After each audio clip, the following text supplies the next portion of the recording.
할렐루야. 성령 충만하십시오. 하나님의 은혜로 충만하시기를 주님의 은혜로 축복합니다. 요즘은 TV를 많이 안 봐서 잘 모르겠는데 예전에는 TV에 약 광고가 그렇게 많았습니다. 정확히는 생각이 안 나지만 뭐 어떤 얘기를 하다가 맞다 개보땡 뭐 이런 거나 아이가 아프면 땡땡 시럽 이런 광고가 참 많았었습니다. 그런데 이런 광고가 정말 효과가 있어서 두통이 생기면 약국에 가서 두통약 주세요 이야기하는 것이 아니라 개보땡 주세요, 타이레땡 주세요 이렇게 말하곤 합니다. 큰 병은 잘 모르지만 우리가 일상적으로 경험하는 그런 작은 병들에는 가장 먼저 생각하는 그런 약들이 있습니다. 그런데 성경에도 약에 대한 말씀이 있습니다.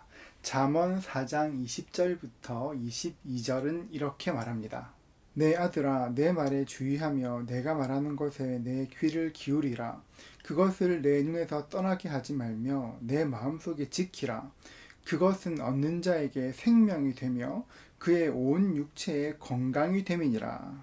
이 말씀을 영어 성경인 킹 제임스 버전으로 보면 육체의 건강이 됨이라 그 말씀 옆에 관주가 달려 있는데 그 관주로 육체의 약이 됨이라 이렇게 쓰여져 있습니다. 그러니까 잠언 4장 20절부터 22절 말씀을 킹 제임스 버전에 있는 관주를 참조해서 번역하면 이렇게 됩니다. 내 아들아, 내 말에 주의하며 내가 말하는 것에 내 귀를 기울이라. 그것을 내 눈에서 떠나게 하지 말며 내 마음속에 지키라.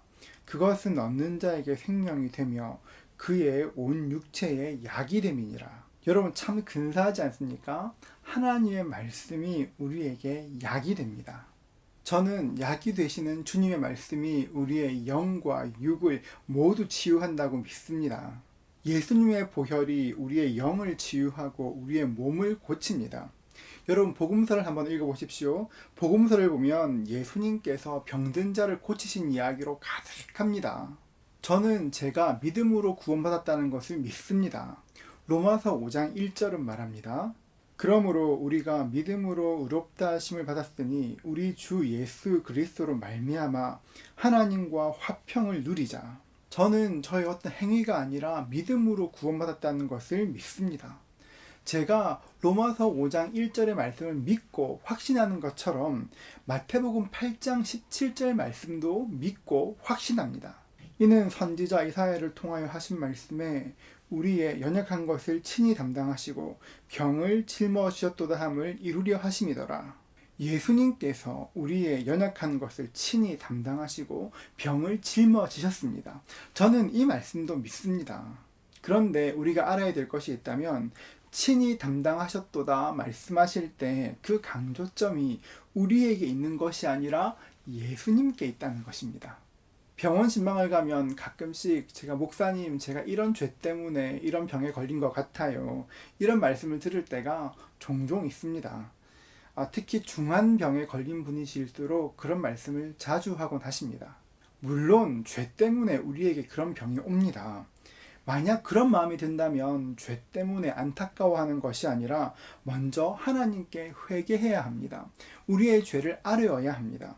하나님께 죄를 고백하면 하나님께서 우리의 죄를 용서하십니다. 하나님은 용서하시는 분이십니다. 우리는 종종 용서와 화목을 좀 헷갈려 할 때가 있습니다. 하나님께 용서해달라고 기도했지만 마음이 평안치 않으면 내가 용서받지 못했어 이렇게 생각합니다. 그렇지 않습니다. 우리가 하나님께 진심으로 고백하고 그 죄에 대해서 아파하고 돌이킨다면 하나님께서는 용서하시는 것입니다. 사랑과의 관계도 마찬가지입니다. 어떤 문제를 내가 용서한다고 해서 당장 화목해지는 것은 아닙니다. 용서와 화목은 패키지가 아닙니다. 용서했지만 화목은 생각보다 훨씬 더 시간이 오래 걸릴 수도 있습니다. 내가 화목하지 않다고 해서 내 죄가 용서받지 않은 것이 아닙니다. 여러분 그 사실을 알아야 되는 것입니다. 내가 하나님 앞에 내 죄를 고백하고 죄 용서받았다면 지금부터는 우리의 시선을 바꾸어야 되는 것입니다. 이제부터는 나 자신을 보는 것이 아니라 예수님을 바라보아야 합니다. 예수님께로 우리의 시선을 고정시키고 예수님께 집중해야 되는 것입니다. 예수님께서 우리의 연약함을 친히 담당하셨기 때문에 우리가 해야 될 일이 있다면 예수님만 바라보는 것입니다. 베드로도 이사야서 53장 4절과 5절을 인용해서 이렇게 말합니다. 베드로전서 2장 24절입니다. 친히 나무에 달려 그 몸으로 우리 죄를 담당하셨으니 이는 우리로 죄에 대하여 죽고 의에 대하여 살게 하려 하심이라. 그가 채찍에 맞음으로 너희는 나음을 입었나니. 이 말씀을 자세히 보십시오. 그가 채찍에 맞음으로 우리가 나음을 입었다. 이렇게 말씀하십니다. 나을 것이다. 장차 나을 것이다가 아니라 나음을 입었다. 완료된 것으로 말씀하십니다. 나음을 입었다. 완료되었다. 말씀하시는데 이 말씀을 받아들이는 것이 쉽지만은 않습니다. 하나님께서는 나았다고 말씀하시는데 내 형편은 아직 그대로일 때가 무척 많기 때문입니다. 어떤 드라마틱한 변화가 일어나지 않습니다. 그럼에도 불구하고 주님께서는 말씀하십니다. 나음을 입었다. 우리는 눈에 보이는 현실과 눈에 보이지 않는 그 말씀 사이에 있습니다. 눈을 감으면 하나님 말씀이 믿어지는 것만 같은데 눈을 뜨면 병을 보면 환경을 보면 도무지 그것이 믿어지지가 않습니다. 그렇기 때문에 우리는 눈에 보이는 현실과 눈에 보이지 않는 말씀 사이에서 계속 싸워야 하는 것입니다. 믿음으로 선포하며 믿음을 지켜야 하는 것입니다. 내 영혼을 하나님의 말씀 앞에 쳐서 복종시켜야 하는 것입니다. 오래전에 안산제일교회 그 고훈 목사님의 간증을 들은 적이 있습니다. 목사님께서 예배를 마치시고 로비에 서서 성도들과 악수하시고 인사하시는데 어느 날 할머니 한 분이 오셔서 그 손을 잡고 그렇게 우시더라는 것입니다. 너무 놀라서 할머니 왜 그러십니까? 물었더니만 말씀하시기를 내가 감사해서 너무 감사해서 목사님께 너무 감사해서 운다는 것이었습니다.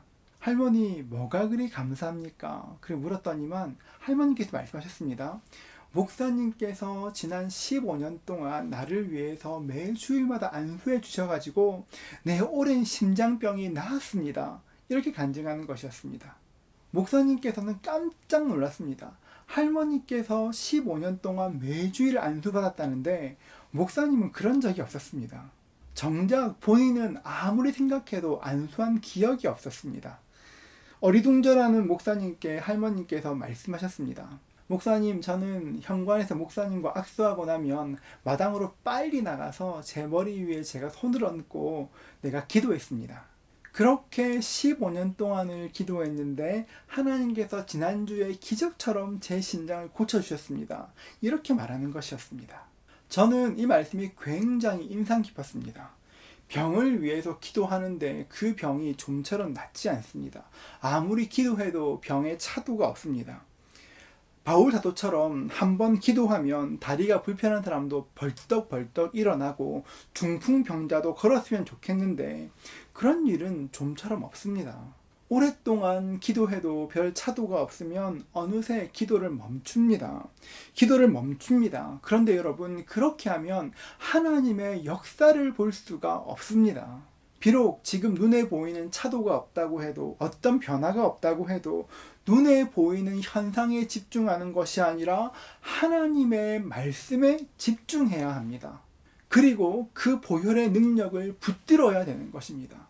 하나님께서는 하나님의 백성들의 그 간절한 기도를, 그 믿음을 결코 저버리시지 않습니다. 하나님의 생각은 우리보다 훨씬 높고 깊으셔서 우리가 미처 생각지 못했던 방법으로도 하나님께서는 일하실 수 있습니다. 여러분, 하나님을 붙잡으십시오. 끝까지 붙잡으십시오. 하나님께서는 참으로 신실하시고 참으로 좋으신 분이십니다. 주님의 말씀은 육체의 질병만 고치는 것이 아니라 영혼의 병도 고치십니다. 마음이 상한 분이 계십니까? 아니면 다른 사람들은 모르는 중독 때문에 괴로워하는 분이 계십니까? 알코올 중독, 도박 중독, 쇼핑 중독, 성 중독, 여러분 이런 것들은 사람의 힘으로 이길 수가 없습니다. 내 의지로 싸우면 싸워봤자 절대 이길 수가 없습니다. 누르고 누를 수는 있지만 언젠가 뻥 터지면 훨씬 더 심해지는 것입니다. 내 의지로 싸우는 것이 아니라 우리를 치유하시는 예수님의 말씀 붙잡고 싸우실 수 있기를 주의 이름으로 축복합니다. 하나님 말씀 붙잡으십시오. 예수님 말씀 붙잡고 믿음으로 싸우십시오. 그래야 승리할 수 있는 것입니다. 여러분, 몸이 아플 때, 마음이 아플 때 다른 것 찾지 말고 우리 영혼의 약이 되시는 하나님의 말씀, 그 귀한 말씀 붙드실 수 있기를 주님의 이름으로 축복합니다. 우리의 몸과 영혼이 고침을 받을 것입니다. 이사야서 53장 5절은 이렇게 말씀하십니다. 그가 찔림은 우리의 허물 때문이요 그가 상함은 우리의 죄악 때문이라. 그가 징계를 받음으로 우리는 평화를 누리고 그가 채찍에 맞음으로 우리는 나음을 받았도다. 우리 모두에게 이 말씀의 복이 임하실 수 있기를 주의 이름으로 축복합니다. 이 말씀으로 치유의 은혜를 누리시는 저와 여러분 되시기를 주님의 이름으로 축복합니다.